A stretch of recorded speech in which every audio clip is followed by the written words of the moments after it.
when should we say it? Because I never know how you're going to do cottage ketchup. So. It's in the dark. But how am I supposed to know? I don't know. Maybe read? I don't. What am I supposed to do? Read it beforehand? No. You can just take a glance at where it says transition. HBO News. Okay. That's what we're going to talk about first. Oh, okay. I didn't know. I just want to cry. Oh, no, don't. I'm not going to cry, okay? Okay. I'm not going to. Although I thought about it. Because it's the breakfast. Because I wanted a breakfast, but your breakfast was better. Oh, I'm sorry. No, I said your breakfast was better. Oh, was it? It was Thank good. you. It was the right decision. It was a good choice. Lumos.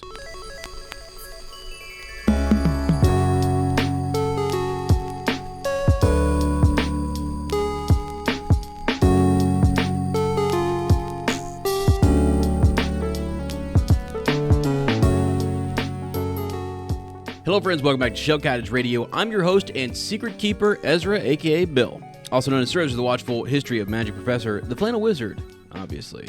Yours truly, me. Please welcome your lovely design witch, the fascination of this year, Tri-Wizard champion herself, and my wonderful co-host and yours, Lottie, aka Fleur. Hallo und einen wunderschönen guten Tag. It's so good to have you back in our beautiful little cottage on the outskirts of Tinworth. Kommt rein und macht's euch gemütlich. Welcome to episode 93, in which we discuss Harry Potter and the Goblet of Fire. This week we'll talk about chapter 14, The Unforgivable Curses. We'll give you a quick life update with our homemade cottage ketchup, feed our brains with important trivia knowledge, and then dive head on into our chummery. I keep saying that. Wow. Guys, it is now called the chummery. Some good chum. Oh my goodness. Okay. We have all been fed and watered this morning, and thankfully.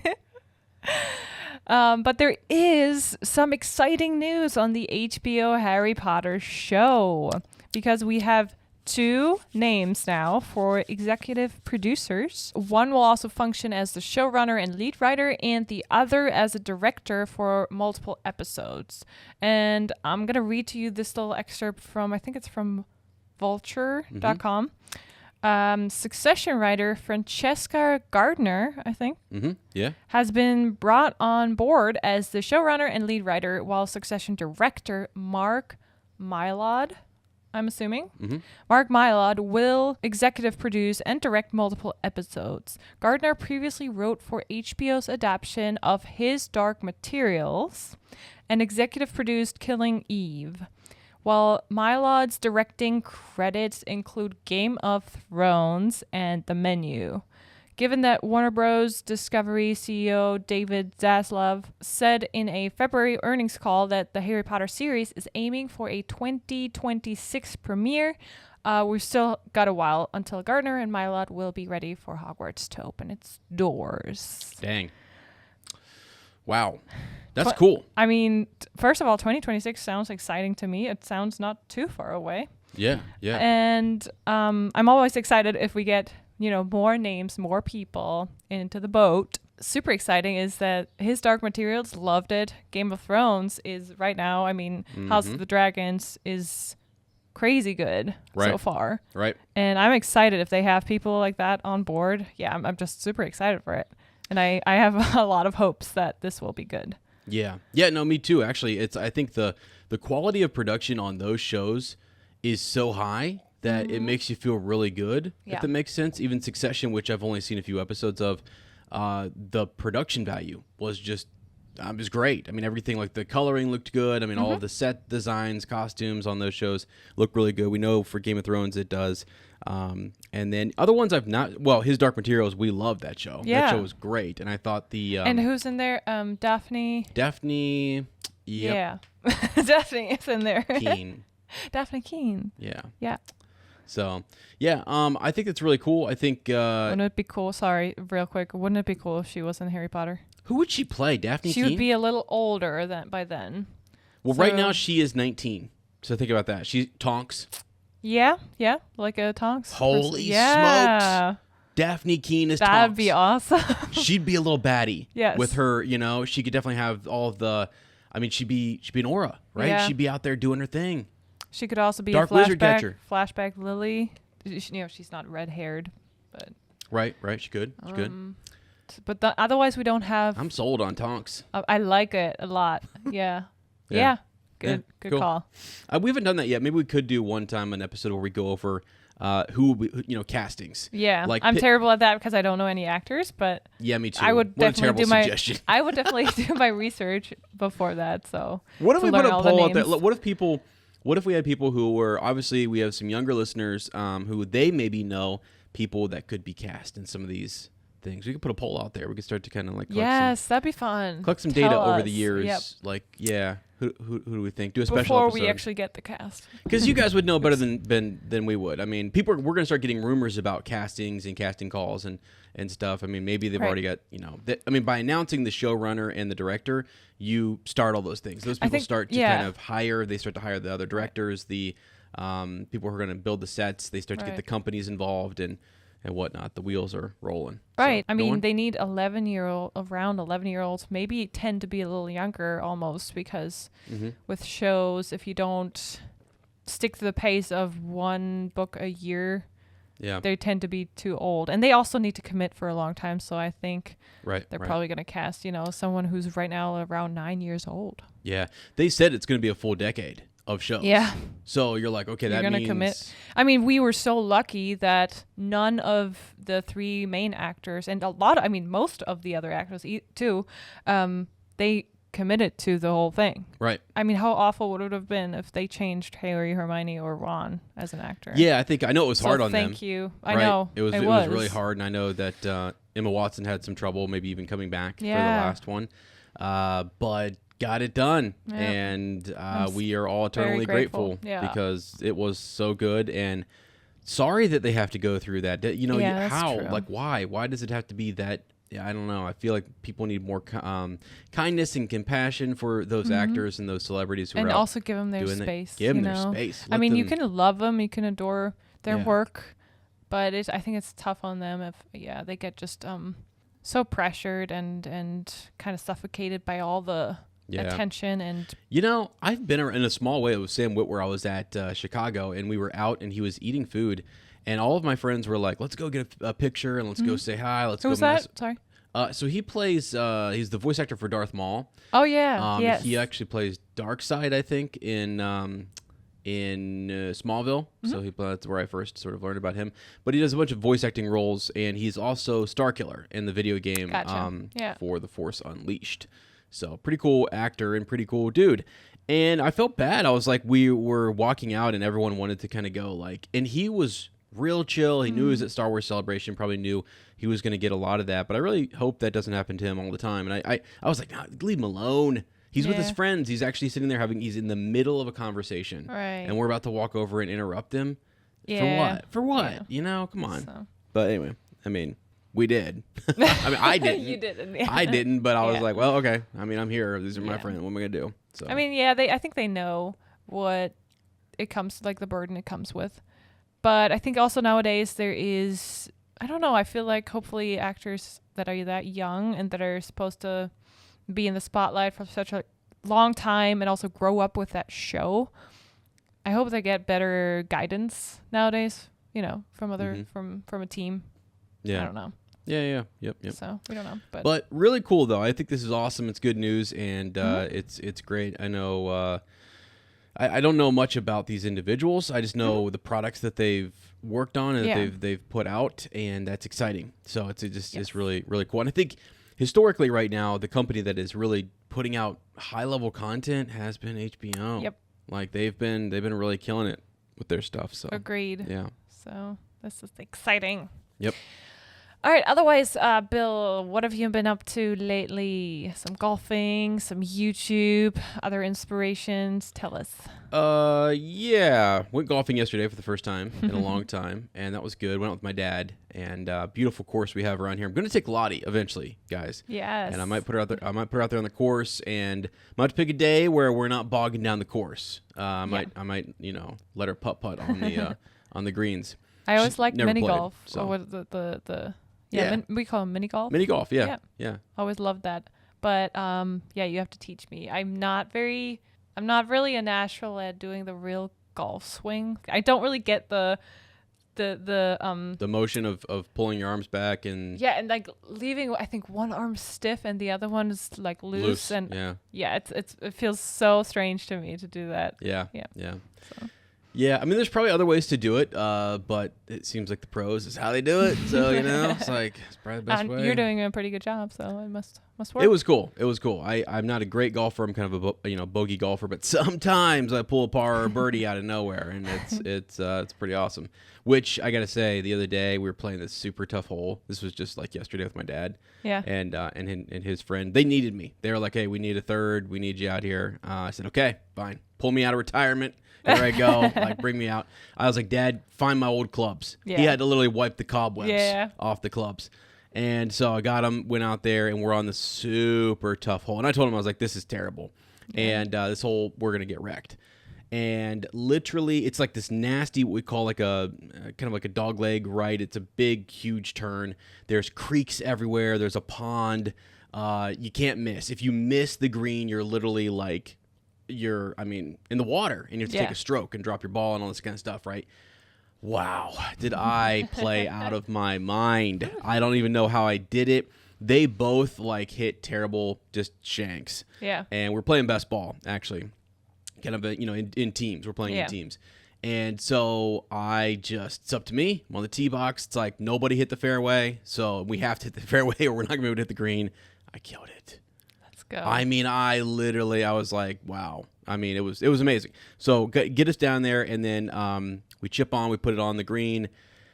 It was great. One putt, got a birdie on the toughest hole on the course. Wow. So feeling pretty good about that. That's the best time, when you don't really have any expectations and you still do pretty well and you surprise yourself. Kind of like, oh, okay. Yeah, still pretty good. I don't really practice anymore, but. Right. My dad's buddy who's like, "Hey, we might need Ezra in the future. Like, hit him up." I was like, "Well, okay, you guys gonna pay for the next round of golf? Like, that's fine." Because golf is expensive. Yeah. It's an expensive little hobby to have. Yeah. So I don't play very often. But, yeah, it was fun. Did that and then came back, watched the United States lose in soccer last night. That was sad. So got to win on Monday. Going to be watching Germany play this Saturday. Yeah. Actually, for us, it's tomorrow. For us, we are recording a full week ahead, aren't we? I know. By the time this comes out, I don't know if Germany's still in the Holy smokes! But hopefully. We used to record like a couple of days before we would release, right? Yeah. Like on the weekend and then edit and whatever. Now we're like it's Friday, I guess. So yeah, it's like one day early, 2 days. Yeah, but still, it feels like we're ahead. Sometimes we would record on Sunday. You're right. Like Monday night. Sometimes we did Monday. I know. Because school, it just got in the way. It was crazy. Anyway, sorry, rambling on. But yeah, so that's been happening. YouTube's going well. Yes. Getting after it, doing some crazy stuff over there. Gonna be dropping some more long form theories over there, which are like 4, 5, 10 minutes. Hopefully some of you guys here will listen and go leave some good comments. It really helps with like engagement on those. I got the Aurelius Dumbledore one is up there. I have one finished, which is an interesting one. It is about the redemption of Lord Voldemort. Holy, you guys are going to think I'm a dark side wizard, but I am not. But I think there's an interesting bit of... You're a compassionate wizard. Thank you. I think there's just an interesting bit of Voldemort's soul that people don't think a lot about and they don't consider. And I think it took refuge in a certain boy who lived. So I got a whole thing on it. So that I'll be posting that here pretty soon. And then after that, we're going to be diving into different things. I even just read a theory today. You find these things on Reddit, and it's hard to give people credit for this stuff because their username is U567251. And I'm like, dude, this is great. Who are you? This is really, they have like one thought about like, it's typically a question. Yeah. They're asking a question to the community, and I'm like, that's a great question. And then I go on to answer it. And research, research it. And I'm like, holy smokes, it's an amazing one. So, yeah. For example, the one I just read today was, what is the point of, and we're not there yet, this will be for a future chapter to come, but for you guys to think about as we go through our reread, what is the point of Barty Crouch Jr., who I think we have a new name for, we'll reveal later in this chapter, but Fake Moody, right now, we'll call him. Why does he teach them? This will be later. The Imperious Curse. What's and the how point? to defend yourself? How to defend? Against it. Who also ordered that lesson to be taught? Was it him? Was it Dumbledore?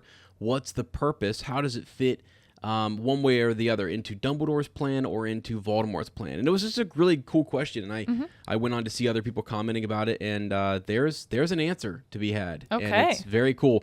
I love because people will pull together, hey, I heard the Super Carlin Bros talk about this. They have a theory that this is what Dumbledore's plan is. Or they have a theory, this other person has a theory about what Voldemort's plan was during the Goblet of Fire. Like, who's doing what variations might there have been for the plan? Is there a plan A, B, and C?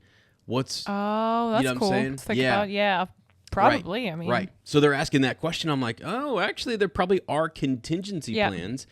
What if something goes wrong? I'm sure, because there's also a lot of things that were up to. I mean, he could help Harry the best he could to get into first place and reach the cup.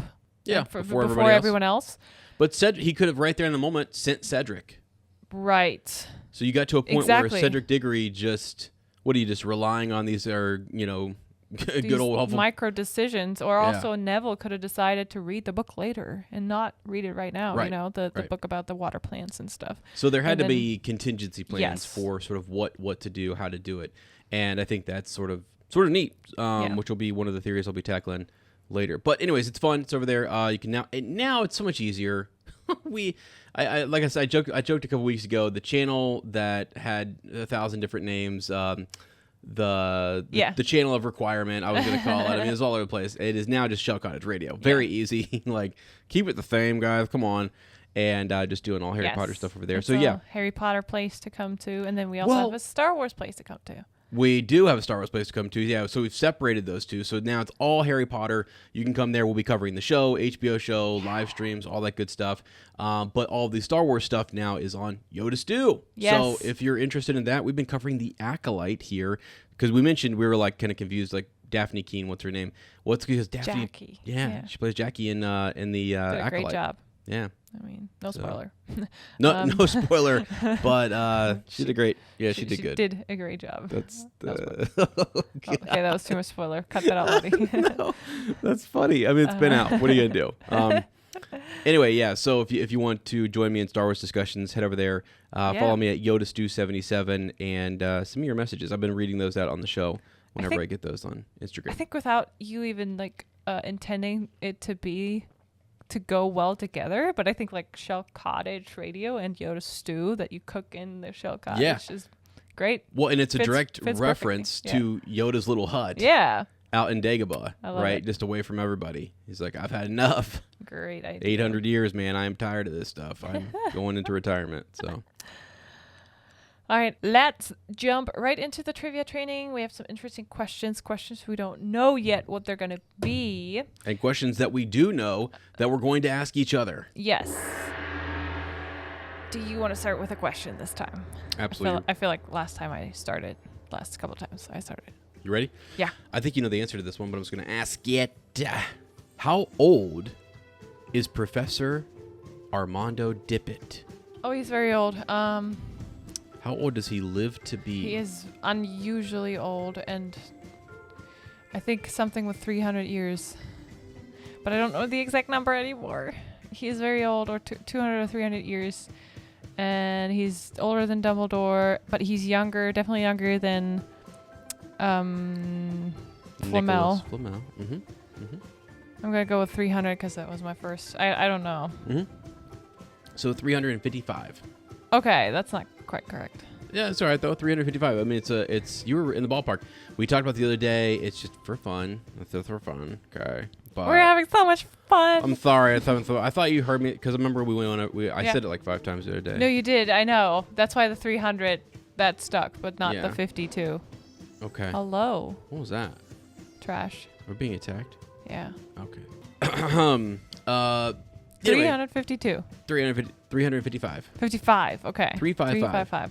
Yeah. Wow. Which is surprising. I think like people How did are he like, get that old? Yeah, and there's a misconception. People are like, well, was he the headmaster for that long? No, he was just the headmaster right there at the very end. He had this whole career and everything. Very, very interesting. But he was a very prestigious wizard. You know? So Dippet, it seems like sometimes, Dumbledore kind of, I don't know, like it as if like Dippet was going to be fooled by Tom Riddle and then Dumbledore stepped in. But I think it's like he knows, I don't know, he understands that Dumbledore is extremely clever and you're also like 300 plus years old. You're going to like talk to your best teacher and ask him what he thinks and stuff about people. And so I think he's cool. I think it's interesting that they brought him in. And because going by Hogwarts Legacy, what is it? Phineas Nigellus Black is the headmaster right now, right? So I'm not sure if there was, I think there was a few between him and Dippet. I think so too. But still, really cool that Dippet is the professor there for Tom Riddle, as the headmaster. Yes. So. Yeah, it's important. I mean, wow, he can stretch his clear back. I mean, he probably has, and what I was theorizing one of my videos will be is the Triwizard Champion. Yes. Is that he might have been a Triwizard Champion. So I think it's kind of cool. That would have been cool. Yeah. But is he, did he pass away? Is he alive during Harry's time? Great question. Did he die of a natural cause? Because he's there when, let me look real quick. I think so. Okay. I don't think he's around, but that would it would make sense that he would, because otherwise his name would have come up in more conversations. I think so too. Minister of Magic and stuff like that. So or at least in the fight against Voldemort later. I feel like he would have been an asset. Yeah, 1992. So actually, right before Harry came to school. No, wait, Harry was already in school. Yeah. So they said between September and December 31st, in 92. And so his age is either 354 or 355, they say. Wow. I wonder if he really just died of old age at that time. But probably. Yeah. Good question, though, and good reminder that he is that old. Yeah, I always think that with the trivia questions, I want people to like learn something. It's really not about, memorizing all those facts and details. It's just like, that's an interesting one that he's old, What? It was my question is just that. Did you memorize this? Do you know it? No, I don't. What is it? What does the abbreviation SPEW stand for? Don't Google it. I knew it. You knew that I was going to ask. I knew it earlier. So you I was like, she's going to ask me about that. Yeah. I guarantee. I was actually going to ask you about it. So it is the Elvish Welfare. It is the Society for the Protection of Elvish Welfare. Am I right? Well, we're going to get rid of your 0.5. We're going to give you half a point. Okay. It's the Society for the Promotion of Elvish Welfare. Good job, though. So you're going to go with 13. I have 0. So that's right now 14, 13. And now we're going to get to our surprise question. And just hand me one. You're going to start. And I'm going to roll the die. Orange. I feel like I'm getting orange all the time. Okay. What saves Harry, Ron, and Fang from being devoured by the spiders in the Forbidden Forest? The car, the Ford Anglia. Yes, the flying car. Dun, dun, dun, it's Arthur. It's Arthur's spirit in there that protects them. Yeah. So. Interesting, too, that he was a little fed up with them when he kicked him out of the car. Arthur's spirit, right? Yeah. It's like, that's it, boys. I've had enough. This was fun, but now you flew me right into the Whomping Willow. I love that this mentions Fang, though. Yeah, because Fang was there. Yeah. Bless him. Shout out to Fang. Yeah, big deal. No, wait. My question. You need to roll the die. Orange as well. Okay. How do the students open the Monster Book of Monsters? Stroke the spine, of course. Oh, that's correct. Right? Isn't that right? Stroke the spine. Yeah. Gut gemacht. Sometimes these questions, they throw you in and a detail you should definitely know. And you're like, what was it again exactly? Right. But yeah, stroke the spine is richtig. Okay. Cool beans. So, those are fun. Sometimes those Trivia Pursuit ones do surprise you a little bit. Also, they make you feel good, though. Yeah, they make you feel great. Most of the time, they're pretty easy. Mm-hmm. So they make you feel like you know something. That's important. Okay. On to the summary. Chapter 14, The Unforgivable Curses. The first week of classes is in full swing, and Neville is already getting in trouble in potions. He keeps melting his cauldrons on accident. Snape is also in an especially bad mood. The trio thinks it's because he didn't get the Defense Against the Dark Arts position again this year, and partly because he's afraid of Mad-Eye Moody, who used to be one of Britain's top oars. On Thursday, the Gryffindor 4th years eagerly attend Moody's class. When the new teacher arrives, he immediately instructs them to put away their textbooks. Ron is first delighted at this practical approach, but then disappointed when Moody clarifies he will only be staying for 1 year. He announces that this year's curriculum will be focused on handling dark magic and curses. Dumbledore has given him special permission to demonstrate some of the most dangerous and even illegal curses early in their 4th year, instead of the usual year 6. This change in curriculum embraces the philosophy that the kids need to know what could await them out there in the world once they leave the protected walls and grounds of Hogwarts. Moody doesn't waste any time and jumps right in, teaching them about the 3 unforgivable curses. The first one is identified by Ron, who has heard about it from his father. It is the Imperious Curse. Moody promptly demonstrates its effects on one of the 3 spiders he pulls out from his drawer. This curse gives the caster total control over the victim. The class is first amused when the professor makes the spider do all sorts of funny tricks and dance moves, but the laughter quickly fades when Moody shows the more cruel side of forcing one's own will upon a living being. He explains how tricky it was for the Ministry to figure out which of Voldemort's followers were or were not acting under the Imperious Curse during the First Wizarding War. He promises to show them how they can defend themselves against this spell later in class. To Harry's surprise, it is Neville who volunteers to name the next curse, the Cruciatus Curse, which tortures the victim and causes excruciating pain. Moody's demonstration on the second spider horrifies the class, especially Neville, who looks deeply disturbed. Hermione begs the professor to stop, and when he asks if anyone knows another curse, she is the one who gives the answer in a fearful whisper. Avada Kedavra, the killing curse. Moody demonstrates it by killing a spider instantly with a flash of green light. This time it is Harry who's triggered by this horrible spell.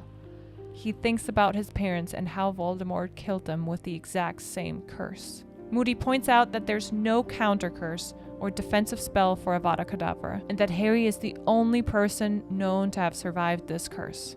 After class, Hermione rushes over to comfort Neville, who's visibly upset. Professor Moody has noticed it too, and kindly invites Neville for tea to reassure him. Harry does not feel much like discussing the lesson either. At dinner, Hermione eats quickly and heads to the library again, while Harry and Ron return to the common room to get started on their divination homework. They find Neville reading a herbology book that Moody has lent him. He seems to be in a better headspace, and proud that Professor Sprout has mentioned to Moody how well he's doing in her class. Harry and Ron are glad that Neville feels better and reluctantly open up their divination books and charts. The 2 friends have a blast inventing terrible misfortunes together. They know Professor Trelawney will be very pleased when she sees their catastrophic predictions. Harry gazes around the room in search of some inspiration for more predictions. Then he notices Fred and George are having a quite serious conversation alone in the corner. This makes Harry curious, but the twins soon hurry off to bed after they realize that they're being watched. Finally, Hermione returns to the common room and reveals what she has been working on for the past couple of days. She shows them the badges for her new organization, the Society for the Promotion of Elfish Welfare, or SPEW. She insists that Ron and Harry join her cause despite their skepticism. Before the 2 boys can answer, they hear a noise at the window. It is Hedwig, who has finally returned with an answer from Sirius. In his letter, Sirius informs Harry that he and Buckbeak are on their way north. He's concerned about Harry's scar hurting and other rumors that have reached him lately. Harry is anxious about Sirius risking his safety unnecessarily. He says goodnight to Ron and Hermione and heads upstairs to the dormitory. There, he lies awake for a long time, worrying, unaware that Neville is also sleepless. Wow. What a jam-packed chapter. Mm-hmm. Tons of stuff going on in this. So what's weird, now remind me, right? We had the divination lesson in here too, right? Or the homework, right? The bit about homework. Yes, Yeah, they were doing divination the homework. Yes. So we have the idea that we have the lesson from the Defense Against the Dark Arts as well as the Divination homework, which are two fascinating topics. Yeah. When you go back and you do a reread and you look at the series, you're like, okay, wow. Straight up, the curses that are taught are cruel. It's crazy. Is it too early? Like I was talking earlier about the theories and the ideas, like what's the big plan? What are all the different signs? I know Lottie has notes here, but I just want to kind of quickly give you a couple of my thoughts. That this chapter is a turning point. Okay. It's a turning point for everything. It's the first time. It's basically where the author goes, let's turn it up a notch. Yeah. I mean, let's turn it up. Yeah. Because basically this, we know when you have to. And you have to do it here early because, by the end of the book, he's back. This is a reread. Yeah. He's back. And there's a plan to bring him back. It's sinister. It's bad. And you can see two people competing, two minds working against each other. Dumbledore, who, as I said, I think a chapter or two ago, orchestrated and brought back together a over 100-year-old Triwizard tournament. Yeah. Why does he bring it back now? Because he needs the wizarding community to be together. He needs the international branches to be together, to be cohesive, to have good relationships, to rekindle those networks, right? And to also get students ready. Like, I really think it's like you bring back this sort of combat idea that we're going to go in and we're going to compete. There will be challenges. There will be trials ahead. And so, yes, it's fun. Yes, it's interesting. But it's been gone for over 100 years. Right. And there's a reason. There's a reason it's been gone. And they've tried to make it more safe. But the reality here is that Dumbledore and his predictions are correct, that these children, and especially Harry Potter, is in jeopardy of losing his life. And that many of them actually will. Well, but he never intended for Harry to compete in the tournament. So no, I mean in general. I'm talking like in the battle. Like I'm talking about in the future. Like we know that a lot of these kids will end up being in the Battle of Hogwarts, and they're not going to make it. Lavender Brown, who's in this actual chapter, doesn't make it out. Yeah. So the whole idea is to try. No, sorry to like just kill the mood and go super serious, but turn it up a notch because there are evil wizards, there are evil people in the world, and guess what? They use these 3 curses. Yeah, and they're not going to tell you beforehand. Right, exactly. So it's twofold, actually. I think Barty Crouch Jr. is extremely smart. Yeah. And was very dedicated again to Lord Voldemort. But Voldemort has his own plan in play here. Yeah. As well does Dumbledore. And they're both sort of competing against each other, and they're focused in on this tournament. Yeah. Just saying. That's sort of, and I'll break down more of why that is and everything later on. But Do you think Dumbledore also just hoped that Harry would learn something just by watching the champions compete? Yeah, I don't think he ever intended for him to compete, obviously, right? But it's the fact that like all of the students are, again, when he was watching the Quidditch World Cup, by going and having that experience, he's learning about the Ronsky feint. Yeah. Right. When you go and you watch those spectacles, you're watching other advanced wizards. You're idolizing a little bit. You're trying to. How do they do that? You start to ask. It opens up your world to what's out there. I mean, they knew about dragons, but also Mermish people. How do I survive underwater? Maybe that comes handy one day. How do I get through all these perils in the maze? Yeah, because I'm telling you, as a student, if I'm watching especially if I'm in there with Cedric and Cedric is talking to me about like what he's going to have to do, and we're trying to game with him, game plan, and help him out, or even afterwards we're talking about maybe what he was going through and what it was like to do that. How did you think? Like just also preparing. I mean, here's something in Puffs, for example. It's a simple play, but what do they do? Here's a whole book of things that you might encounter. Let's start researching on magical beasts that you might encounter. So if there's a Hogwarts champion, the students are starting to do that. News spreads. It's just the idea to help them out. That the kids are like more, that they're invested in this. And like, if you're watching a sporting event, for example, and you don't really know, like, okay, I was watching soccer the other day, and I know enough because I want to root, and I'm sitting here saying, oh man, you need to be doing this, or I'm listening to what the announcer is saying is a good thing to do as a soccer team. Like, why didn't he do this? Why didn't he do that? Yeah. You learn by watching that. You invest your time and energy and your headspace in studying that and understanding the art of that sport or that competition and how could you have done better and gotten so that in of itself is just a good experience for all these kids to sort. Again, it's 4th year. He's not expecting these things to happen later on, but he wants to create events in Harry's life that will prepare him for the future. But I mean we're going to get to that in 2-3 chapters when they choose the champions. Yeah. But it's almost like Dumbledore maybe could have done more to say, no, Harry's not competing. He's not old enough. We're going to have him. Yes, he entered this contract with the Goblet of Fire.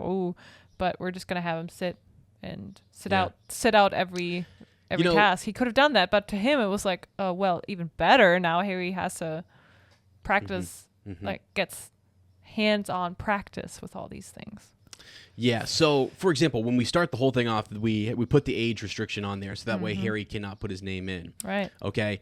I'm wondering when did they probably decided that well before they organized all of this. But I was just thinking there might be a moment where Mad Eye Moody or Fake Moody is actually going to maybe even use the Imperious Curse on somebody else to have them ask Dumbledore, like, well, what if Potter competed? Maybe that'd be a good idea to gauge whether or not Dumbledore thinks that is a good idea. Okay. I'm just spitballing here. Things that never happened in the book series, things that could be extras that you show in the TV show. But I'm wondering what else it was that Barty Crouch Jr. was willing to try and attempt to get an idea of what Dumbledore would allow and what he wanted and what was some insights into his plans. He has his own plans, but you also need to know your enemy and you need to know sort of what they're thinking. Yeah. So, because if he went in and suggested, I think we should let him, compete or whatever, and people who say that and maybe want to put Harry Potter's life in danger, that might be a red flag. And it's interesting that Snape is like, maybe we should let this unfold. Yeah. And we all think red flag that he wants Harry in there just to get destroyed, but yet Dumbledore's like, no, yeah, you're right, maybe we should. So anyway, I just think there's a lot going on. There's a lot of there's a lot of planning. There's a lot of behind that. We get the point of view of Harry and the students, right? But above all, this is a bunch of professors and wizards and adults who are trying to prepare for something, who make decisions. Yeah. Now, before I forget to, I know you have notes and you want to dive into all of your different stuff here, but did Ron Weasley have some sort of seer blood or prophetic powers? Oh, yeah, we're going to get to that in detail for sure. Shame. Yeah, when they do their homework for divination. Remind me, I have a whole thread pulled up here. Yeah, they just come up with stuff, and it's pretty interesting. Yeah. How accurate some of the things are that they just throw out there. Ideas. I have everything from not every book, but at least from 3 books. It's very interesting that will also be a companion to what it was mentioned in this chapter. Yeah. So we'll talk to about answer the question, is Ron a seer? Yeah. Okay, let's start with the small, tiny details in this chapter. So this is still the first week of school for the kids, but we're moving on. We're well into the first week, and everyone's anticipating Thursday because this is when they have their first DADA lesson with Moody. Now, this was something interesting. I want you to elaborate on that real quick. Something that's mentioned right at the beginning of the chapter. It's a very small detail about Neville. But you made the connection. We were listening to it in the car. You made the connection with Neville and his cauldrons. Oh, yeah. Yeah, this is wild. Yeah, so basically, they're in potions, right? In potions. Yep, he's melting. It says... how many cauldrons did he go through? 6? 6th cauldron. Yeah. In potions. And he kept melting through them. Well, that's because Neville Longbottom was getting his cauldrons from a foreign cauldron maker. They were imported, and this is exactly what Percy Weasley has been talking about. I love that. The cauldron thickness was not correct. Yeah. Right? It was too thin. And so the catastrophe that Percy Weasley will kind of foresees breaking down in his own country is that we're going to have all these fires and all these different catastrophes with all these cauldrons because the thickness is not correct. And Neville has gone through his 6th one. Yes. So where is either his grand getting them from, or is he getting them from who is supplying either the teacher or Hogwarts or Hogsmeade, or where is he getting those cauldrons from? The new ones from. I know they get them in Diagon Alley, but if he goes through 1 or 2 of them, let's say he bought 2 because his grand knows he might destroy one. Did it say here, because you said this first week? Yeah. So, I mean, is he... I don't know if sixth cauldron, like, in his whole school career? Yeah, that's what I was wondering. In, like, 1 week. Yeah, because even so, let's say that Hogwarts has a supply of extra ones. Like, go grab one off the back counter, just like you would have extra supplies in a classroom. That means then that Hogwarts is getting their cauldrons from somewhere, and the standard for cauldron thickness is not up to snuff, right? So It's not good. So the next 2 days passed without great incident, unless you counted Neville melting his sixth cauldron in potions. So it could be, you can interpret it this year, but more probable is that over the time of his potions class career. His potions career, yeah. His potions career. Well, and so that I just think it's interesting because that's you would actually need as Percy Weasley evidence to sort of suggest this new legislation. There you go. So you're like, okay, over the past 3 years, what have we been seeing? Well, there's a huge increase in cauldrons melting at Hogwarts. Hogwarts has stats on that, and they say, hey, look, we've got an unusual amount of kids burning through their cauldrons. They can't withstand the miscalculations that students are making. They're going to make miscalculations. Like Snape knows that as a teacher, that some of these kids are going to mess up and they're going to have the heat too high or they're going to have it too whatever. And they're just seeing that this is a problem. And probably Dumbledore and those guys like look all it's the nitty-gritty details. It's the nitty-gritty after the school year's over. How many cauldrons did we use this year? Okay. Right. We need to up our supply again. Like who's going and buying all of that? And then who's also saying, hey, we need to get a better quality cauldron. And they then they start looking in at, Barty's office and looking at the imports. So anyway, just a small little detail for you guys. I love it. And I love that, Percy's got a point. So yes. don't be too harsh on him. It affects Neville directly. Yeah. And then also we learned that how cruel is it that Professor Snape makes him disembowel a whole barrel full of horned toads. Yep. So someone who owns a toad as a pet. Yeah, it's pretty bad. When you said that, I kind of like, I'm terrible. But when you're like, well, poor Neville. I was like, man, that's terrible. And you're like, and he owns a toad. And I was like, I like spit out my coffee. I was like, oh my God. Yeah. Like, that is awful. What the heck, Snape? So, because there's other things he could have had him do, right? But he often wants to abuse Neville's toad. You know why I think it is? Yeah, people have, theories about Neville and Snape's relationship based on the choice that Voldemort made. Yeah. Why didn't you choose the Longbottoms? Could have chose the Longbottoms. Yeah. It's terrible, but they suffered, and so that's where Snape's character is awful, and it's crazy. It's I also think that Neville could have been really good at potions, to be honest. Mm-hmm. I don't know if I don't think he takes Slughorn's class because his grade is not good enough. We do see him in the movie in there, which doesn't make sense. Again, he's got a very, very bad grade in potions, so that's why he can't go on take potions class with another teacher. Mm-hmm. So we never see him outside of Snape's class. But I think he would be really good because herbology and potions are kind of related. You have to have a good foundation in herbology to be good at potions as well. It's just his fear of the professor. It's just his relationship with the teacher. He's always nervous, and he feels... And he already goes in with that attitude, I'm a loser. Yeah, I gotta say too. I have to say I have a caseload of students that I work with, and if they don't, this is a real thing. Like, and probably a lot of you listening know this as well too. Mm-hmm. If you don't feel like the teacher's on your side and they're there to help you and they're there to instruct you, and you feel like they're the enemy and that this is, and I don't mean just like, oh, you don't like school. I mean like really feel like there's some strife between you and that teacher, you're not going to do anything. Yeah. You're not going to put in effort. You're just there to survive and get through. Right. And yeah, you're kind of, I mean, I've actually flat out seen kids who could have passed just failed and said, I'm going to take it with a different teacher. Yeah. There's no way. I'm not going to. And that's crazy, but that's sort of, I think what Neville, that's the situation he's sort of in with Snape. Right. So. And the kids assume that Snape is just mad because, again, he didn't get the job as a DADA teacher, but he also hates Moody because he probably tried to arrest him back in the day, but they don't know that. Yeah. But they think Moody's scary. And Snape seemed to, like, from our perspective, we know what Snape's past looks like. He seemed to already have been under Dumbledore's care at the time. Mm-hmm. You know, Dumbledore vowed kind of for his innocence, and Moody couldn't touch him because Dumbledore already said no, Snape's innocent, right? Yeah, I mean, I think there is about a year. There is about 1 year, I think, when he graduates or something, or I don't forget how old they are exactly, but there is a time where he was out there. Yeah, he was out there. Yeah, but that's when he heard the prediction that the prediction or the prophecy caused him to go to Dumbledore and ask him for help.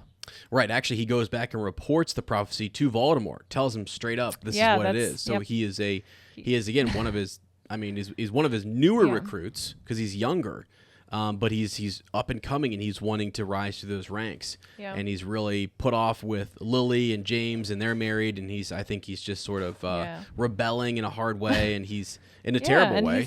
He's had a tough time at Hogwarts himself. So. Yeah. So and Dumbledore's disgusted by the whole thing. So there is a moment where maybe Moody might have been inquiring about him, because a lot of them were kind of serving Voldemort, but in secret. And so intelligence might have said that they were. Yeah. So Moody might have even seen him walking down Diagon Alley and could have said something to him like, I know who you're hanging out with, and you need to stop. Yeah. Right? I mean, he could have. We don't have any evidence to prove it, but we've got enough suggestions. We've seen we can make an educated guess. Right.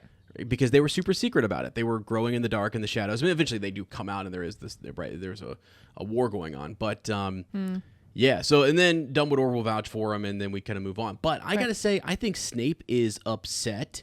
The reason they feel this animosity or this extra sort of energy coming off of him is because of last year. It's because of Prisoner of Azkaban. It's because Dumbledore... So you think it's about the actual position and Dumbledore undermining Snape's authority, kind of? Yeah, well, remember, it's, again, Sirius Black. I mean, all of this sort of stuff is that he comes in, he's not believed, he's not listened to. He actually comes up and he's going to be awarded the Order of Merlin, and they took it away from him. Right, sort of, right? I mean, all this stuff breaks down between what he's talking to Fudge about, and then the kids were like trying to explain, like, no, it's this way, and Snape's like, no, look, they're under some sort of curse or whatever. They're delusional. Dumbledore sides with the kids, and not with Snape, and so he's done at this point. He's almost like, you know what? I have done my job. Yeah. And so he was super. We talked about it at the end of the last book. He's super mad that carries over the summer. And it carries right on into this year. So he's had it. Good point. Now it's stuck. Now the Dumbledore throughout this book, I believe, gets completely outmaneuvered. And actually, that is sort of what brings him back to Snape and says, all right, like, what do we do? Yeah, I need you. I mean, I know Snape is terrible, and the stuff with Neville, like we've talked about that, the bullying, all these different things. But I gotta say, he is one of the smartest, most powerful wizards out there. He is just immature. He is stunted. His growth and development were stunted. He is trapped in his past. He's got all sorts of issues and problems, but he is a master at the dark arts, potions, and what he does. He is also a great double agent and thinks things through in lots of different angles, and he will become a big, important person again. Dumbledore. Yeah. Question: could Snape have used legitimacy against Moody, aka Barty Crouch Jr.? And we're going to figure out the name here in a second. I put up a poll on Instagram. Okay. So could he have used legitimacy against him and find out that it's actually Crouch Jr.? Ah, boy. Well, then Dumbledore could have as well, right? Yeah. So they're both. That's the whole question. Why isn't there something?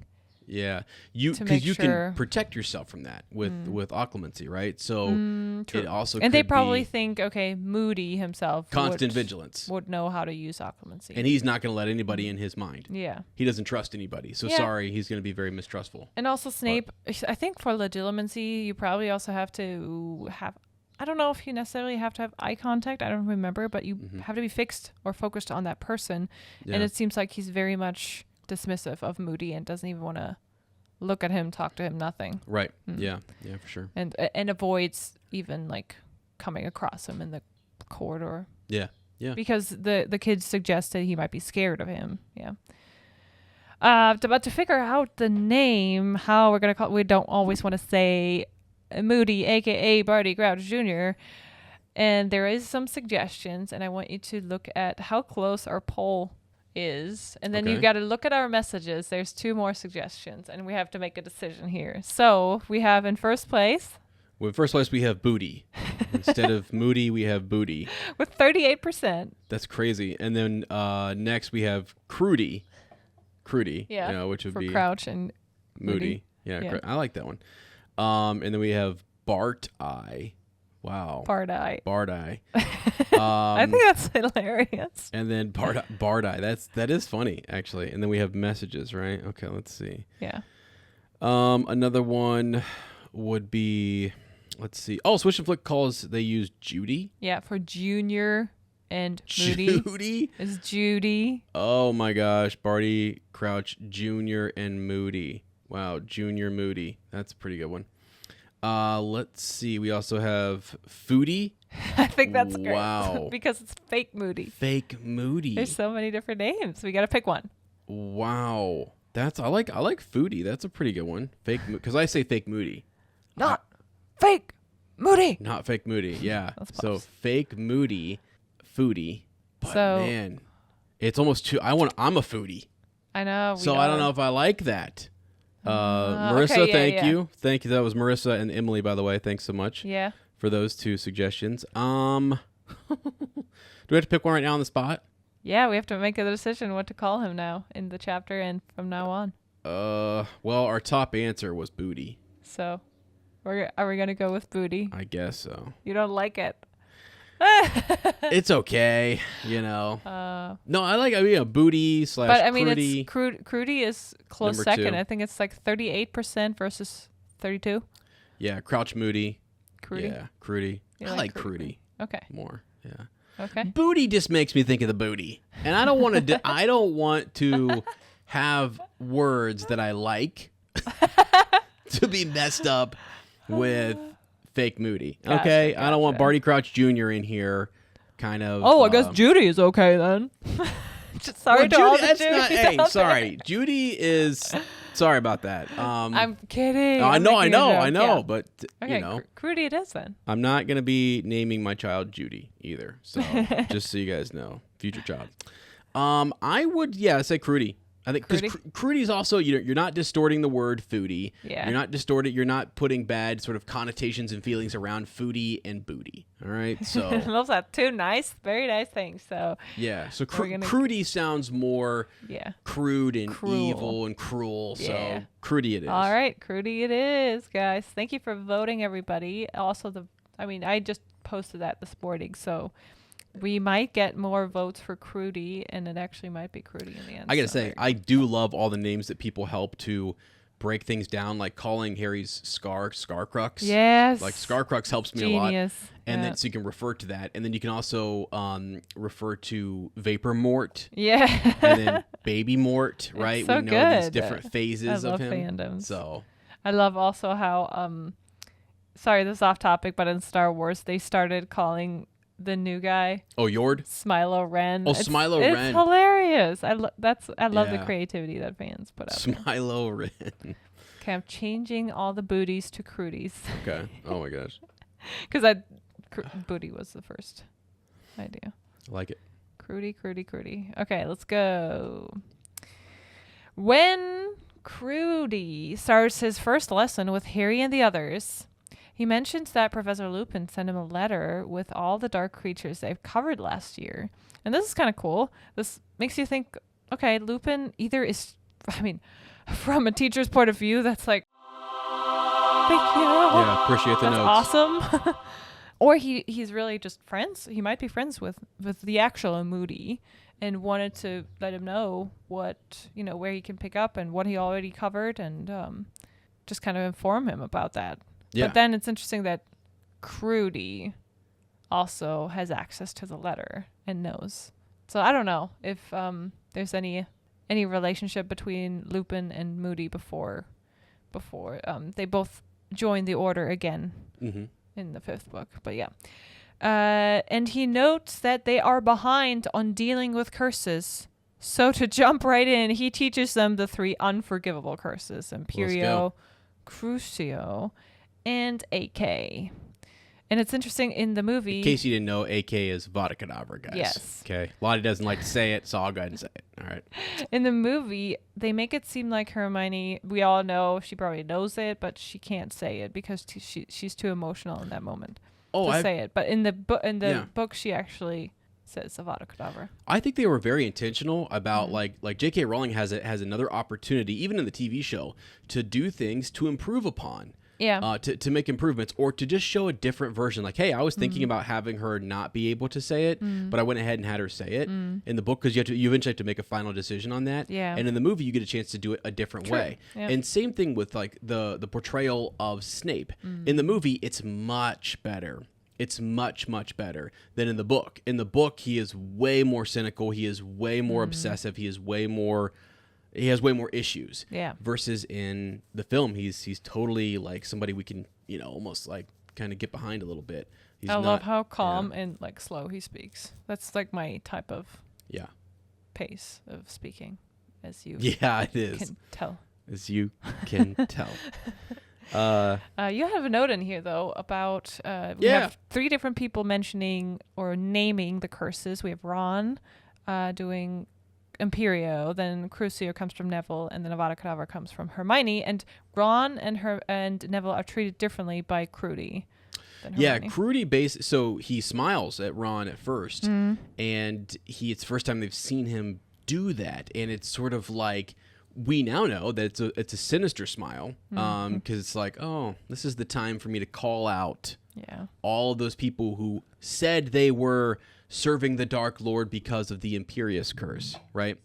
And actually, it's the fact that they were just lying, and it was hard to kind of tell. It gave the Ministry quite a bit of trouble. Yeah. And he likes to acknowledge that Ron and his pure blood connections. Weasley, right? The Weasley family, right? So it's sort of, even if they don't fully agree, like Voldemort and his followers, they valued the pure blood wizarding families more than even if they didn't agree, even if the Weasleys were kind of like air quote blood traitors, as Creature calls them later. Even Creature is hilarious. I've never noticed, but it's hilarious. But even if that's what they believe, they still would value them and sort of like, we're going to change things and you're just going to have to conform. And the long-term goal is there that these pure blood wizarding families that are like pro Muggle-born, all this different stuff, they're going to come around. But we're going to dominate all of this and change the political atmosphere in the wizarding world here in Britain. Well, he basically has this moment with Ron where he's acknowledging him. He mentions his name. He inquires about his name. Yeah. He does the same thing for Neville Longbottom, right? Which is interesting. This is, it's sad. This is because his parents were tortured into madness by this very curse. And the most sickening part is that Barty Crouch Jr. was one of the Death Eaters who tortured them. Yes. Yep. He's absolutely responsible for torturing them for information and did a terrible thing to his parents and put them in St. Mungo's. Yeah. So that's pretty bad. I actually think this is going to be kind of weird because I know he's like I just said, they value and respect and have this honor, right? He doesn't like the idea of cursing somebody when their back is turned. Right. So he wanted to kind of go into this fight and fight these great Aurors, right? And he wants to kind of, promote his master's agenda, but he's still from it's from a position of self-righteousness. They believe that they're correct and right. And it was this great honorable duel. And hey, Neville, no hard feelings. Ridiculous. Yeah. But also like, I still have a lot of respect for your parents. And they're still pure bloods. He does. And I know he's using him still. He's definitely taking him upstairs and he's showing him the book and he's using him. But a part of me is sort of like, I also bet he was sort of like, wow, that in his own weird, evil, twisted way is kind of like, I have respect for them, or that was my thing. I don't know. It's terrible, but it's like from his twisted mind, I feel like he doesn't hate Neville. I don't think he hates him. I think he has respect for him and his family and stuff. And it's this weird thing, Who he does hate and who he does disrespect, and he won't even name or inquire her name, is Hermione Granger. Yeah. And if you notice that, so he'll ask about their names, and when he gets to her, he just says, yes. Yeah. What? Yes. Yeah. Answer. Granger is no name that is known in the wizarding world. No, families. he's not gonna ask her for it or anything. Now, did you notice that? I thought it was like, wow, okay. I did too. So that's interesting that he just kind of, and it's one little clue. It's very subtle, but on a reread, you're like, oh, there he is. There's Crudy. Yeah. And it's not Moody, it's Crudy. Yeah. So that was interesting. It is interesting, and she's shaking when she says it. She can only whisper it. Yeah. And everyone else is looking at her. Like, did she really say that? Mm-hmm. And it makes me wonder if Ron has heard about it. So maybe not the exact incantation, but that there is a spell that can kill people. And by saying it, like, that's sort of like, it's so unforgivable that we can't name them. We can't say them. It's almost like, he who must not be named, naming a thing. You put it out there. You make it real. Yeah, right. By naming it. Yeah. And when he does it, I want to say too, the person who reads the book, I forget which one we have, Jim Dale. Is it we have Jim Dale? Yes, we listen to Jim Dale. Yeah. Wow, the way he reads the whole Moody line where he does the Avada Kedavra curse, it's this elongated Avada. Kedavra. It's so evil, and it's so the way he brings it is so harsh, and he reads it so. With so much energy, and it sounds so evil and dark that you're like, oh, you can't just say Avada Kedavra. You can't just point your wand, as he says, all of you could, and say Avada Kedavra, and they ain't gonna do anything. Nothing to me. So, and when he says it, you've got to pour everything you have into a hateful, you have to mean it. Yep. And it's terrible. You have to really mean to kill. And it's like, geez, dude, he was, I bet that shocked them all, just to hear that call it out and to see the. They're all shocked by that. And I'm going to read the lines here exactly how it's described in a second because it also relates to Harry. But it's such a difference, First of all, the spiders are not like your house spiders. I think they're bigger type of spiders. And unfortunately, everyone thinks, oh, this is so cruel, but we've all probably killed a spider in our lives. Okay? So they're not, most people would not refer to them as one of their favorite animals. And we all have done, bad things to a living being. There you go. But like you said, this is different because the two other curses, inflicting your own will on that being and unnecessarily torturing it, and then to not even, you don't have to bend a finger, you just have to say the incantation, mean it, and then the spider doesn't have a chance. I think the most shocking thing is there's no defense. It's just this green light and you're done. Even though it doesn't make a difference, but if you try to squish a spider, at least it can kind of run away or has a chance, which is ridiculous because it's still not cool. But I think the what's it called? The defenselessness against the spell, that you can't do anything about it. Yeah. Is shocking to the kids, and how he says it. You said it too. I think the description is the first time though we don't only get a description of how it looks, the flash of blinding green light, but also it says, and a rushing sound, as though a vast invisible something was soaring through the air. Instantaneously, the spider rolled over onto its back, unmarked, but unmistakably dead. So the rushing sound, as though something invisible was soaring through the air. That was interesting to me. Like, what is that? Yeah, it's death is rushing towards, right? And it's crazy description, because a lot of people have wondered, how does the spell actually work? Because we get the description about the Riddle family, that they've all been killed, but they look, the doctors say they're perfectly healthy, except for they're dead. Yeah. So nothing is injured, nothing is marked. They're just, the life is just... It's gone. Their soul is gone. So the Avada Kedavra curse, and this is the whole, when you look at like Voldemort and it rebounding on him, the design, and as J.K. Rowling has said, it's like you cast it, and what it does is it literally just separates body and soul, spirit from physical body. That's all it does. Is it just boom, and it rips it away from the physical body and out of this world, and it takes it beyond. Yeah, and I can tell, like, I can imagine that takes powerful magic. It's not like everybody could just do it, and I think that's important to note how Moody or Crudy says it here. You could try it right now. Yeah, no, it's not going to work. No. So, but they need to know. And this is kind of heartbreaking too, what Harry feels in this moment. So Neville was very triggered, of course, by the second one, because his parents were affected by the second curse. But here, Harry is totally affected by this scenario, because he's never seen anyone do it in front of his eyes, like perform the spell.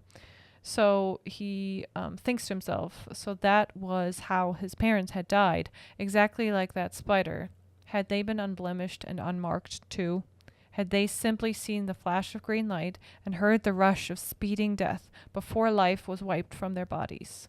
Wormtail, this is a little bit further down below, Wormtail had betrayed his parents' whereabouts to Voldemort, who had come to find them at their cottage. How Voldemort had killed Harry's father first. How James Potter had tried to hold him off while he shouted at his wife to take Harry and run. Voldemort had advanced on Lily Potter, told her to move aside so that he could kill Harry. How she had begged him to kill her instead, refused to stop shielding her son, and so Voldemort had murdered her too, before turning his wand on Harry.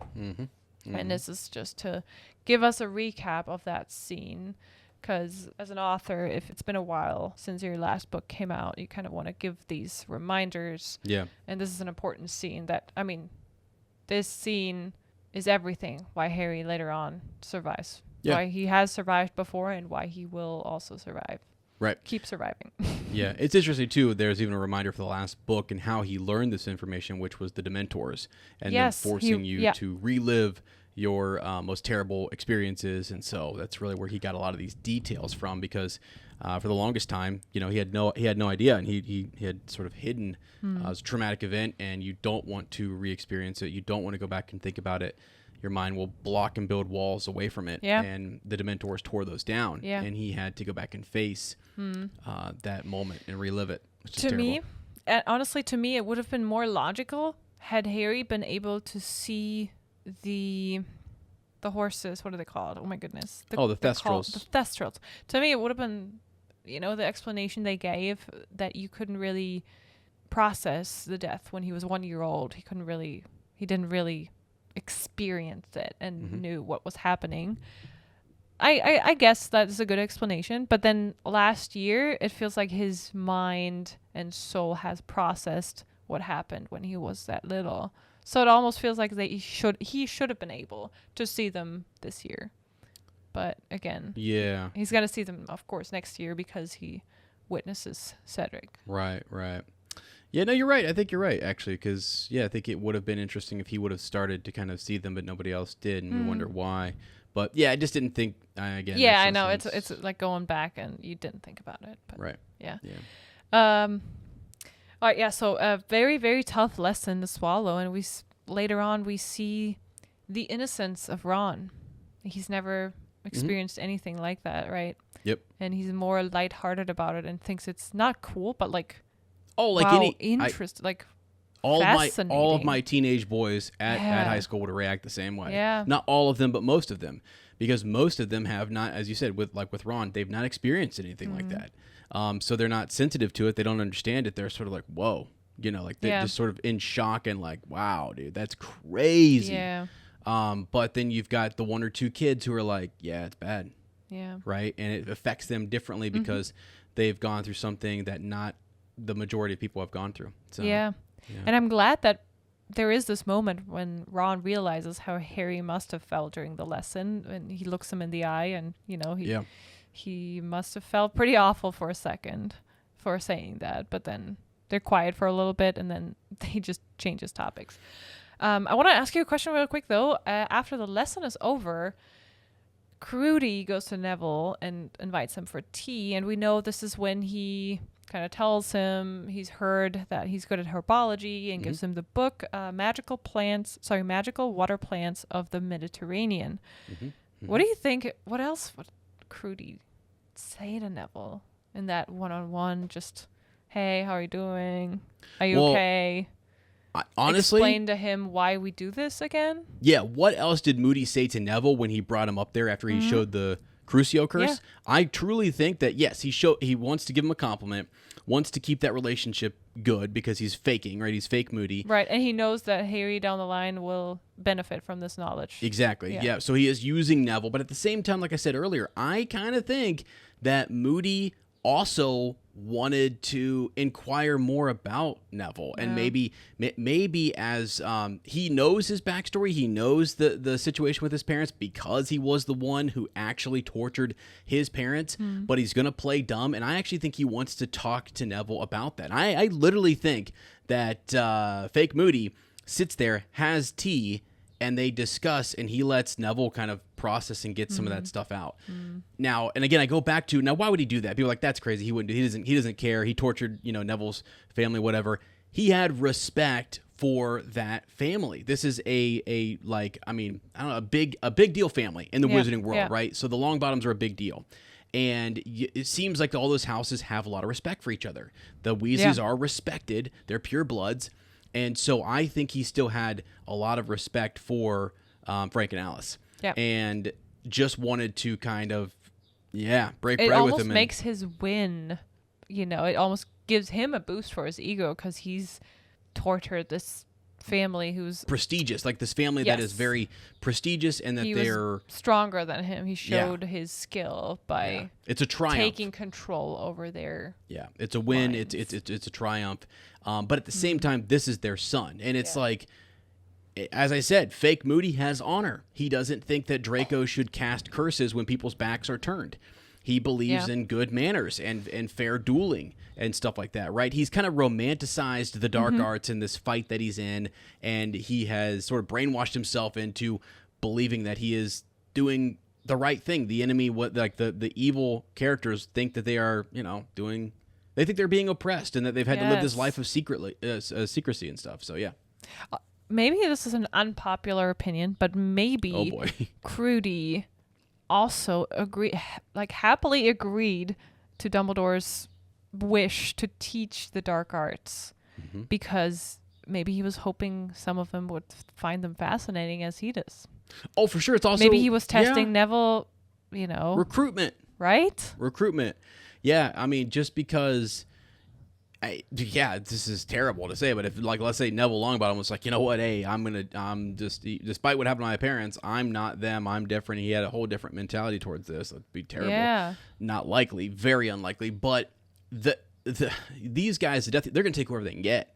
And if you're interested and they really believe that, also not even just him, anybody in that classroom who is fascinated by this, and you start to kind of notice them, and maybe you're also wanting to recruit some of the Slytherins, or maybe I was going to say, how did that lesson go with the Slytherins? How did Malfoy, Crabbe, and Goyle sit there, knowing their parents are Death Eaters, and watching this happen? Yeah, they were in here, right? Weren't the Slytherins No, I don't think they had this class with the Slytherins. Okay. We don't know for wait, we only hear about Gryffindors. Let's think. If this is the same class that Lupin had, do we learn? Maybe it's one of the classes that the Gryffindors have alone. Yeah, I don't know. Because I don't remember if there was Hufflepuffs in there, but in the movie they make it seem like, there's Hufflepuffs, Slytherins, Gryffindors all over the place, right. But I don't think they have the Slytherins in here. Yeah, it doesn't matter. The whole point is just that, it would have been interesting to. None of them are mentioned, and none of them are really.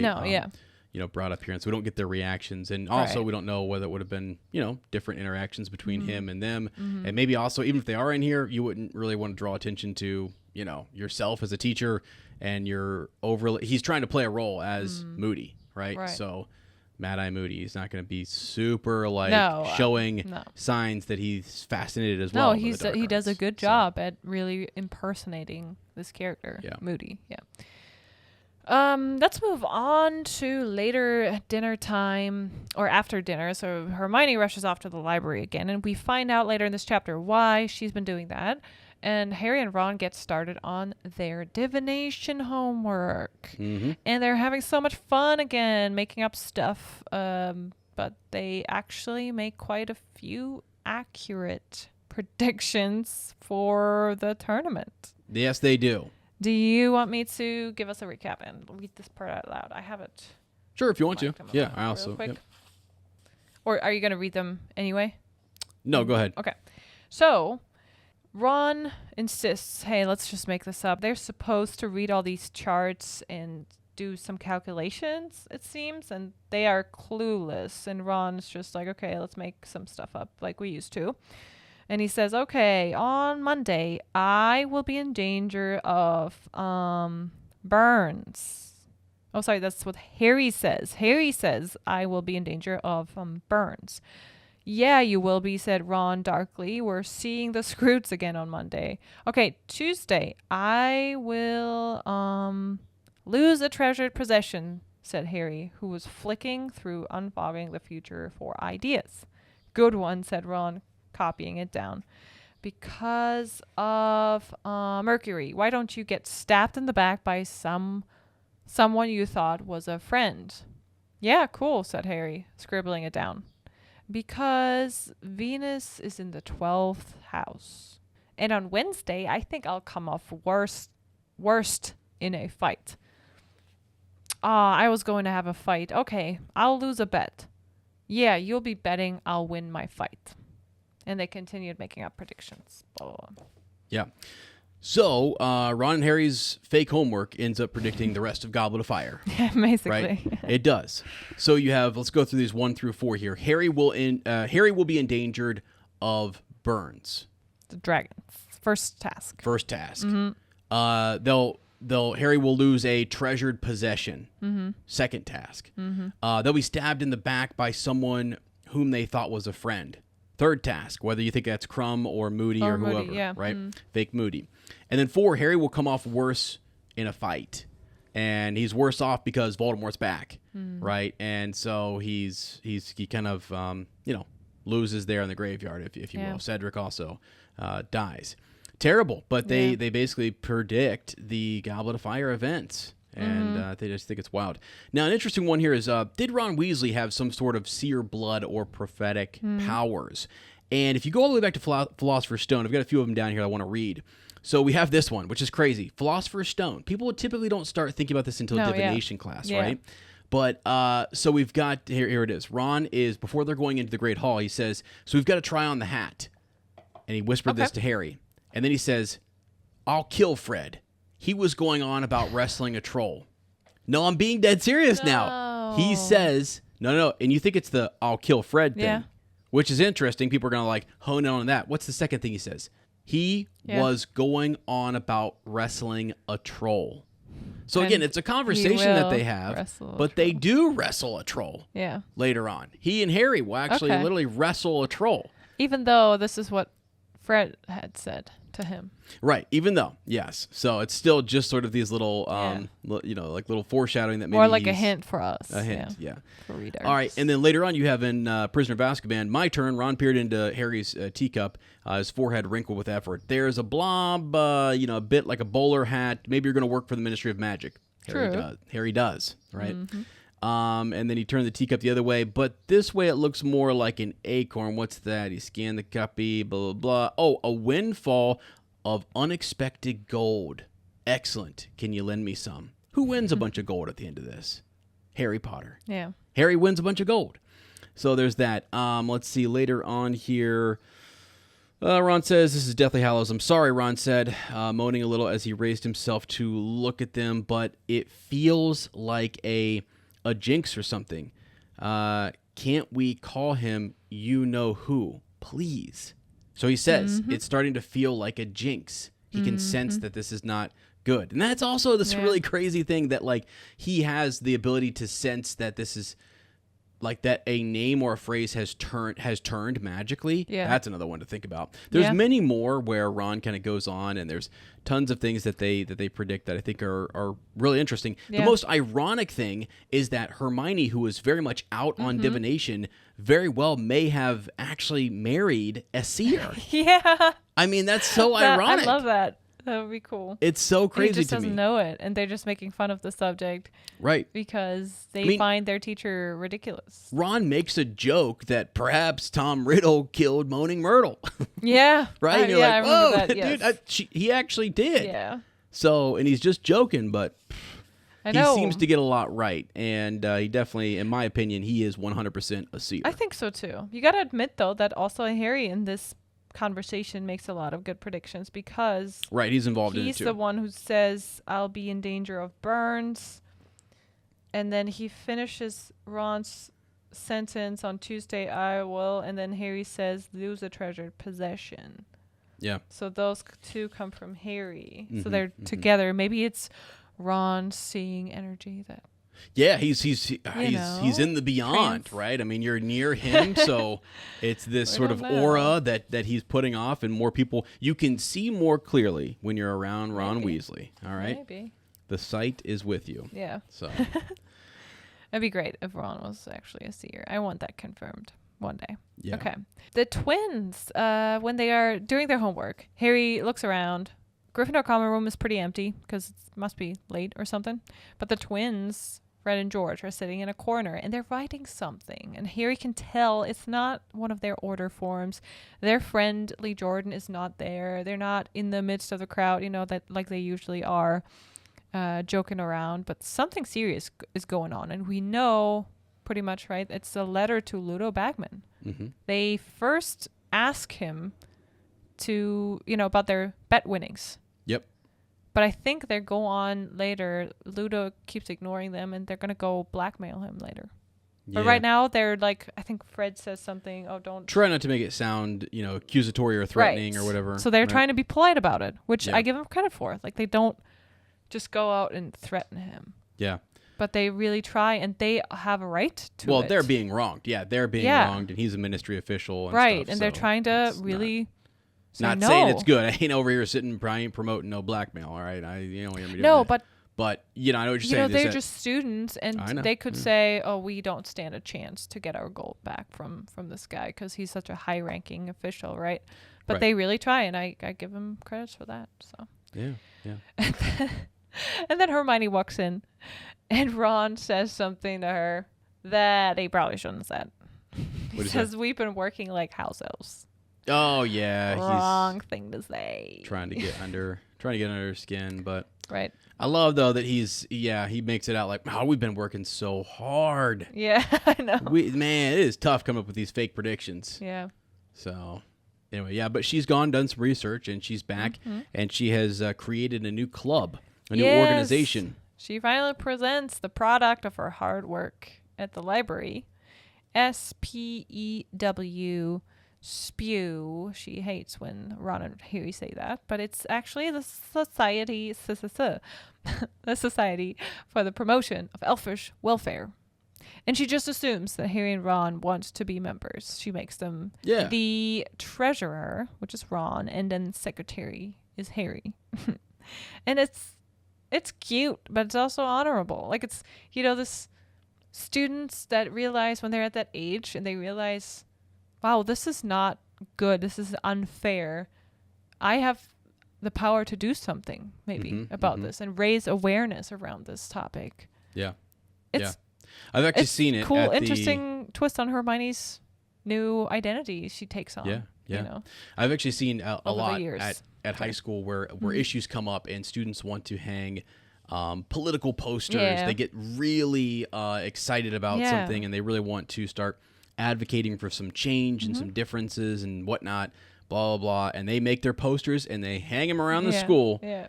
And then they're like, well, this wasn't approved. It's not approved to hang on the wall and blah, blah, blah. Right. That's this whole thing where they get these ideas, but then you also have to go through that organization. And Hogwarts has to approve these signs and badges and whatnot. But I mean, it's also already questionable that she just says, Harry, Ron, you guys are in. You don't have a choice. You're my friends, right? You're first members. You don't have a say in it. But it is the search for, who am I? Character building and how can I affect or leave an impression on this world or leave something good and be a good person and do something. Which is matters. Also, I have heard, and I don't know a whole lot about this, so anybody listening, feel free to write in and educate me on all of this and what was the messaging and the themes, and give us some more, I guess, to talk about in terms of Spew, because J.K. Rowling has talked about how difficult this was, and the commentary or sort of the messaging that she's trying to put in this story with, and I don't know, I really have not looked into it much, and so. I just think it's interesting that she puts this whole thing in there, and then you have the bit where Harry and Ron are kind of forced into it, and we've all had that friend who's like, "Hey, like this is what I believe now, and we're moving forward with this as a friend group. You guys, you're with me, right?" And the friends are like, "Wait, we haven't thought about that. We're not there yet. We don't really care as much as you do necessarily." And that person's like, "Okay, cool, we're not friends anymore." Like I see it all the time in high school where the kids are like, "Dude, we were just playing Pokemon. What are you doing? We don't know. We haven't looked into that yet or whatever." And so they have not evolved and they're not there yet. And I feel like there's this awkward moment where a lot of younger people and kids are like trying to get their peers to where they are and they're just not ready yet, or maybe they never will be, or they don't also agree with you. And it's just, it's a moment. It's sort of the it's an interesting bit of humanity and society where we're trying to work together and compromise and understand each other and understand where you're coming from. And why is everybody not passionately out on the streets doing something about this every waking moment? And those people are like, well, we're invested in this cause. We've been given this vision. Why aren't you out here promoting this? And you can get into a lot of different dicey situations. So, right. It's an interesting one that she comes in here and just says, "Harry, Ron, right? This is an obvious one." And again, I get it, right? Which people are like, "This is so obvious. Everyone, literally 100% of our population should be on board with this." And you're like, okay, like, I mean, Anyway, so. And I'm not saying that she's not wrong. I'm just saying that people. It's interesting. We see examples later. We have Dobby, who's absolutely an example of for him. This is, very, very important that he is free. He loves it. But then we have other examples where they're down, like Winky. She never recovers. It's not one dimensional. It's different perspectives, different. Well, and there's different things here too, because what I'm talking about is Hermione Granger wanting to start Spew and wanting to do something about this, versus also what the House Elves themselves culturally and historically have gone through, and what they want and why they want that and why they feel the way that they feel. So there's also two different things there. They're connected for sure, but it's like the idea that she wants to be an advocate for this and she wants to campaign and go at this, versus also her understanding what they want too. You know what I mean? And also trying to get to know them. Let me think here. Has she met a house elf yet at this point? Winky.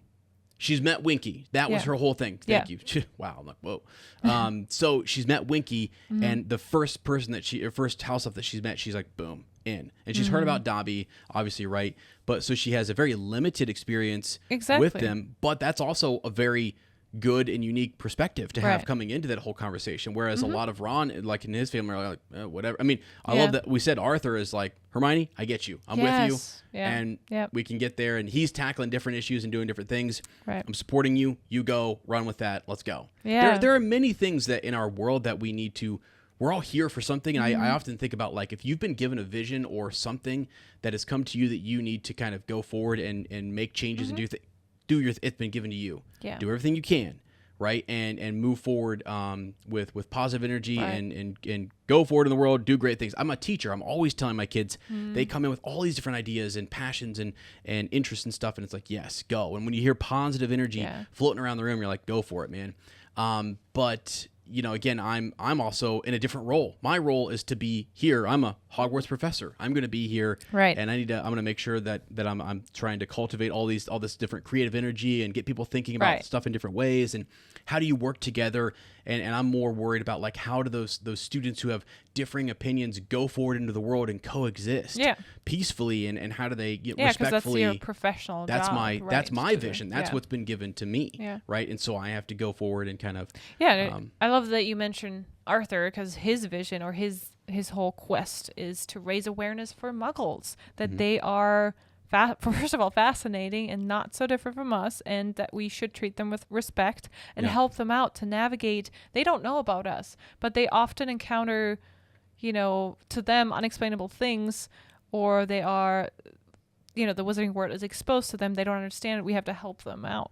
That's his whole mission. Yeah, and he's looking for abuses by people in his community against those people, and maybe even vice versa, and try to figure out like how do we what are the relationships like, and how do we navigate that forward. So it's all interesting, and it's I would love your guys' thoughts on it, and we'll be more than willing to read any owls you guys. We'll get more. We're gonna have throughout the series. Yeah. We're gonna have this continuously throughout the series. So okay.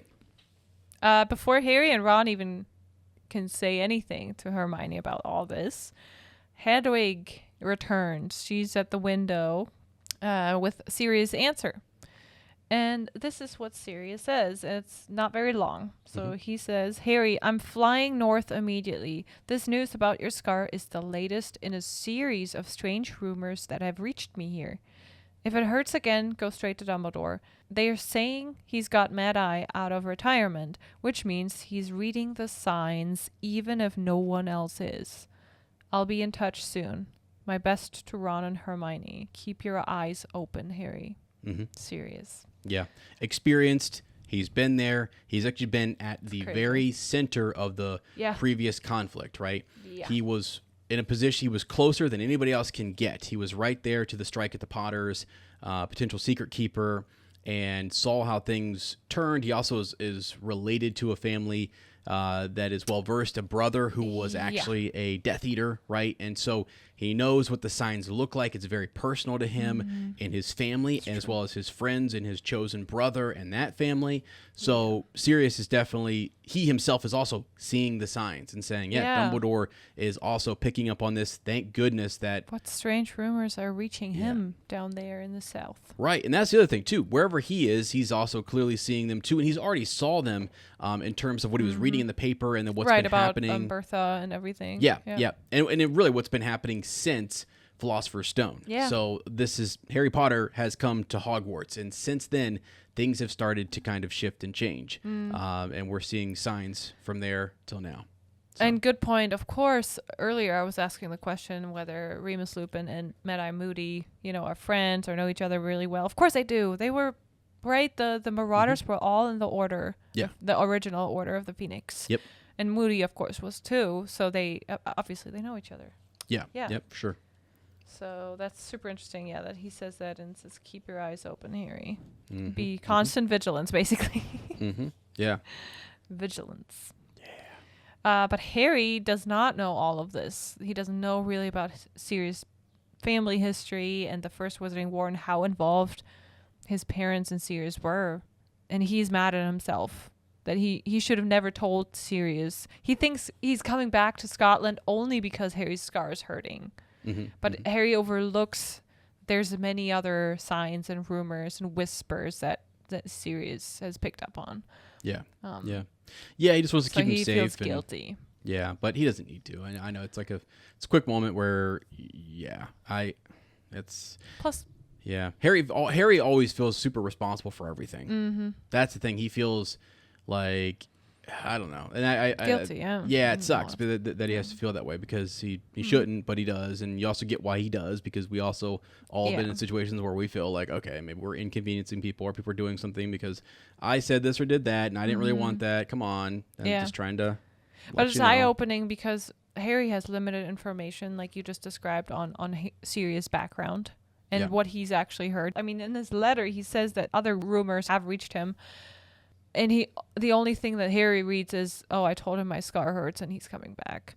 Yeah. So it opens the eyes to even our own perception of, just because I did this, the outcome was that, and it's my fault now. Right. And we know that's is a child's perspective versus like us as adults knowing that no, people are all responsible for their own actions, and there's many different factors that contribute to that happening. And actually, what's interesting is that Harry thinks, if Harry himself thinks that, hey, if I share this bit of information, my scar is hurting, or if I share to my parent that I have some sort of pain, and then that parent's like super worrying all the time, oh my God, my child said that they have this pain. Now I've as the child, you're like, I shouldn't have said anything because now they're just worrying. Yeah. Dumbledore sort of takes the same approach in terms of telling people stuff. He really doesn't like to burden other people with what he knows and cause unnecessary worrying. And what's interesting is that Newt Scamander is, I mean, he's famously said, right, to, what is he, how does he put it, to, like, to worry twice, or to...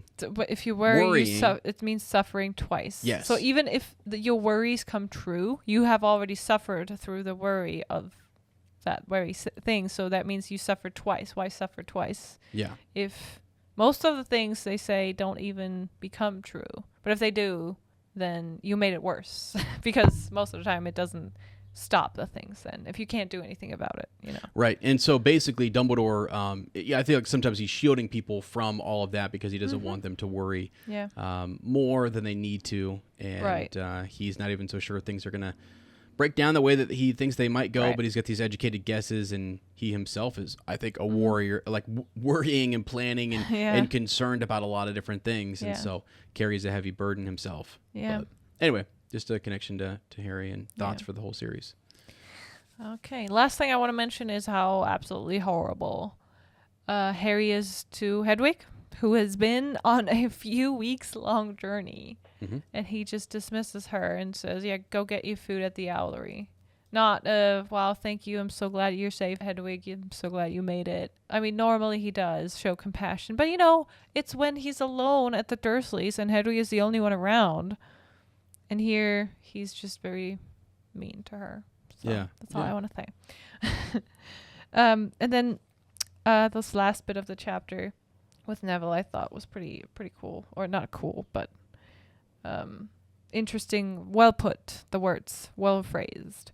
For a long time, Harry so Harry goes to bed. He doesn't want to talk about his feelings really with Ron and Hermione. He goes straight to bed. And it says, for a long time, Harry lay staring up at the dark canopy of his bed. The dormitory was completely silent, and had he been less preoccupied, Harry would have realized that the absence of Neville's usual snores meant that he was not the only one lying awake. Kind of interesting, this connection here between the two chosen ones. Yep. Yeah, for sure. So, well, okay. Great chapter. Interesting stuff. Want to give a shout out here, by the way, from I think this is last episode. John reached out to me on Instagram, and we were talking about the Trelawney prophecy. Oh, okay. We were talking about, prophecy, I guess, how she was seeing Tom Riddle. And we were saying that, like, she was sort of talking about when Harry's birthday was, and the phrase mean stature. And I was I was like, I don't really know what that means. I didn't really, look it up. And I'm thinking it means, like, if you're mean, it's like sort of your bearing, and it's sort of like your whatever. And he kind of he said here, hey, just listen to the most recent Shell Cottage episode. Pretty sure, quote, mean stature is referring to height. Mean equals average, like your average height. Okay. And then he also looked it up here. Let's see, from examples from 1364 to 1697, and later defined of mean stature as moderate, or as let's see, as moderate without excess. Okay. Which would, the best way you could say that would be, of mean stature is not outstandingly tall, but also not necessarily outstandingly short. Okay. So somewhere kind of in the middle there. And I thought that was, cool, interesting. I don't know. I didn't. Thanks for educating us on that. Well, yeah. And I think when you look at how, I was like, well, then, okay, if that's talking about height and stature, because you can also use stature in a different way, that they're of, if you're not saying mean stature, which is sort of like a number, meaning like they're average. Yeah. There's another way to kind of phrase it too, in terms of like your could also be your wealth or sort of what your prestige and your status kind of. But yeah, no, the way he puts it is that, again, this is looking at height. And I actually pulled up, somebody had on Reddit, on Reddit, what they thought were the heights of Harry Potter characters. And so looks like Albus Dumbledore, people consider to be the tallest. Yeah, he and they even say Tom Riddle Jr. is his tallest. But I think they're basing this on the actors, and I'm not so sure that it's based off the book. I don't really know how. Well, it does say, this list represents the characters' heights in the book based upon, it doesn't actually ever give those numbers, but it just sort of talks about how tall they were getting over the series and who was taller than who, sort of, right? Dean Thomas. Yeah, Dean Thomas up there at like 6'3", and Ron Weasley at 6'2". Yeah. They've even got Bellatrix up there pretty tall. So Bellatrix, way taller in the book than she was in the movies. Yeah. So I thought that was kind of interesting. Sirius, Cedric, and Draco about the same height, and then James Potter and Harry Potter about 5'11", just a little bit shorter. I thought they were taller. I thought Harry Potter was described as much taller. So, really? Yeah, I thought so, but I could be. Well, they always describe him as skinny when he was a little boy, compared to Dudley. Right. Then he was. I don't know. It doesn't feel like he was very. Super tall? Yeah. Yeah. I don't know. I know Ron is, right? Yes. Ron is definitely always described as being very, very tall. And on the taller side, definitely, of his family. Right. So, anyways, John, thanks for pointing that out. And I think that's, interesting. And I learned something. Yeah, Didn't definitely. know that could mean average or average height. Yeah. Right. And so, friends, hey, don't forget, you can always send us a message at fleurandbill or me at Womprat_2M. Yes. Send us messages here, and we'd love to read those on the show. DMs are also, like, we definitely still have the fleurandbill@gmail.com. You guys can send us an email there, and we love getting more. If you have a kind of an extended thought and you don't want us to lose it or lose track of it, please send it there, because we have a little folder where we'll keep those, and Lottie pulls them into the doc. But also a quick message. If it's a quick thought, yeah, you're sitting there at work or wherever, and you're thinking about something in the show. Like even this episode, I was asking about spew and just a little better understanding of what the messaging and themes and the ideas are around that would be great. It's been a long time since I've really read through it and really heard all of what Hermione has to say later on, and even just some of the interviews with J.K. Rowling and what she sort of said, because I knew she had some interesting stuff to say about it. So, okay, anything else for the greater? Oh gosh, good for the greater good, friends. I'm kidding. Just kidding, guys. Just kidding. I think that's it. Go Germany. You guys will know. You guys will know, right? Whether they won or not when this episode comes out. So let's see if they're still in the tournament. We're prepping. Hey, good thing we didn't call Moody Foodie. We called him Crudy because I'm feeling like some foodie. Me too. Right now. Let's eat something. Because in Shell Cottage, we just love just nibbling on some good old foods. All right, friends. Well, that's all for this week. Thanks for tuning in to Shell Cottage Radio 94.7 COZY. We hope you'll join us in the future. We thoroughly enjoy meeting new positive Potter people that don't behave like babbling, bumbling bands of baboons. If you don't want to miss out on the next episode, then be sure to subscribe to our podcast and leave us a review and follow on social media at Fleur and Bill. If you truly enjoy our content, consider supporting our growing wizarding family on Patreon or Apple Premium. You will find all the links down below. Thank you so much to all our current patrons. We appreciate you, to Luna and back. On our next reread episode, we will discuss Harry Potter and the Goblet of Fire, Chapter 15, Beauxbaton, and Durmstrang. So make sure you tune back in next time, and until then, have a great rest of your week. Thanks for joining us in our Shell Cottage today. We know it's not much, but it's home.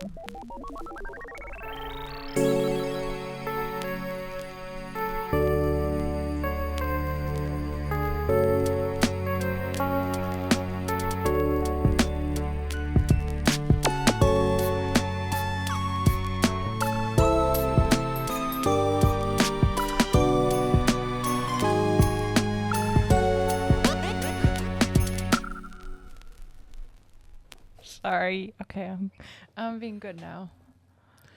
You're a bad girl, actually, okay? No, I'm a good girl. No, the Jedi are good. The Jedi are good.